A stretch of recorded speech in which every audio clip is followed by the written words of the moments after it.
পারিবারিক গ্যাঞ্জাম ছিল আমার ওয়াইফের সাথে। আমার স্ত্রীর নাম হইলে খালেদা বেগম, আর ডাক নাম হইলে জান্নাতি, আর বোলাই জ্যোৎস্না নামে এই। আর বাপের নাম হইলে শাহ আলম, আর মায়ের নাম হইলে মৃত লায়লা বেগম। এই হইলে কক্সবাজার প্রক্রিয়া 9 সেপ্টেম্বর সোমবার 7টার সময় আমার বউ পারিবারিক গ্যাঞ্জামের কারণে ঘর থেকে পালাইয়ে গেছে। তার মানসিক কিছু সমস্যা আছে, তার কারণে সে গেছে, কিন্তু কোথায় গেছে জানি না। কোনো সহৃদয় ব্যক্তি যদি জেনে থাকেন তাহলে অবশ্যই জানাবেন। মঠবাড়িয়া পৌরসভা সেলিম নতুনপুরের বাসার পাশে।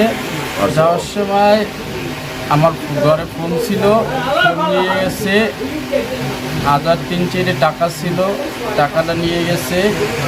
কিন্তু আমার ছেলের ওষুধপাতি কিচ্ছু নেয় না, শুধু ছেলে নিয়ে চলে গেছে। ছেলের বয়স আজকে 23 দিন, মাত্র 23 দিন। জি।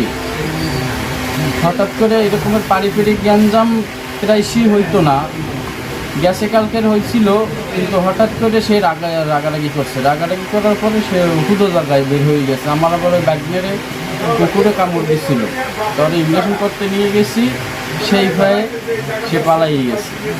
আর মাথায় ডিপিটেছে হালকা।